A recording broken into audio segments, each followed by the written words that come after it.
So, folks, this video clip went viral for great reason.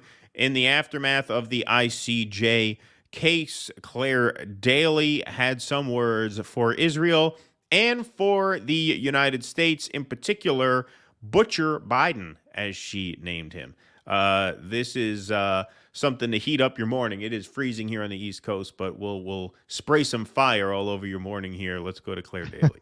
The catastrophic death toll it has inflicted, Israel is losing on the ground and in the court of public opinion.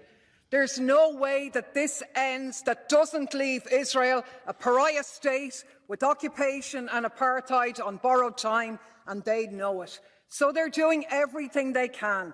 Desperate acts of aggression to provoke a wider conflict with Lebanon, with Iran, with anybody, to draw in the US, to save them from the consequences of their own actions. And as Yemen shows, Butcher Biden is reporting for duty.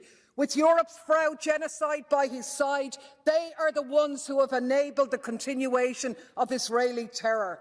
Without them, it would already be over. So take note, Butcher Biden.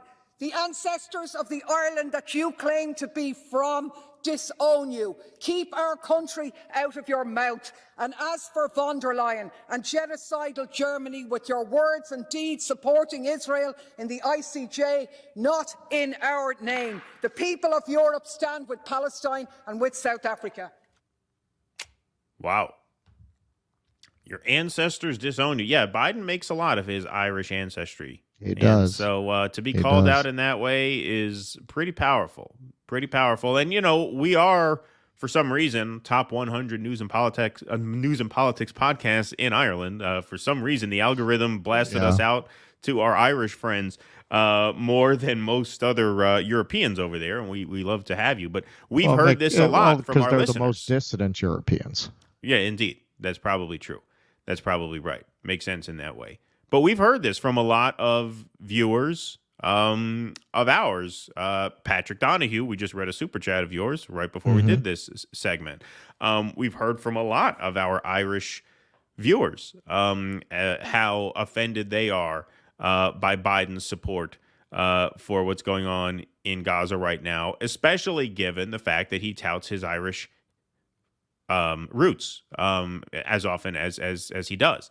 And so good to see that called out. And then the other point she made there that I thought, you know what they call the Irish Americans? What's that?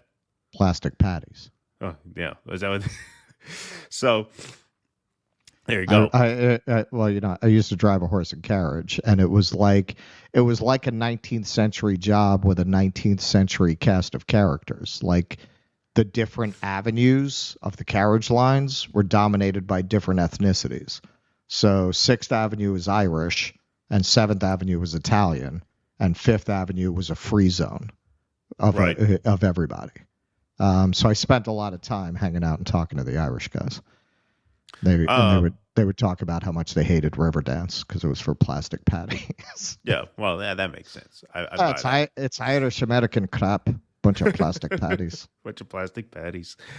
The other point that she makes there that I think is really worthwhile and notable is she calls out Germany. Germany, who, in their guilt over having committed a genocide against the Jews, is now defending a genocide by the Jewish state against another oppressed population. And they have not been called out enough for this because they have been very pro-Israel for pretty obvious reasons. But the fact that they participated in the Israeli defense at the ICJ trial is worthy of its own condemnation because they are trying to atone for one sin by committing a grave sin of their own in real time. So just an absolute truth bomb from Clare Daly, one of many of hers. Yeah, there is something about the accent too. I mean, we should just any time, anywhere in the world, somebody needs to be called out. We should get an Irish person. Yeah, you know, the soup's too cold. Grab an Irish person. This soup is not all it should be. You know, there's just a moral authority that comes with that accent, probably from the hundreds of years of oppression and colonization. Yeah, Yeah, and it's that same history that led her to make those points there. So, job well done, of course. No, you know what? Actually, I hear from Irish people I used to work with driving a horse and carriage thanking me for the position we've taken on the show. Oh, wow, interesting. So it's not just the DueDissidence audience; it's your old Irish friends and colleagues from back in the day. Yeah, who like they've seen the posts from DueDissidence, Right. and they've been thanking me for taking that position. So yeah, I mean, of course, you're talking about people who know a thing or two about being colonized and oppressed by a powerful neighbor. Yeah. Who do you think they're going to sympathize with? Please clap.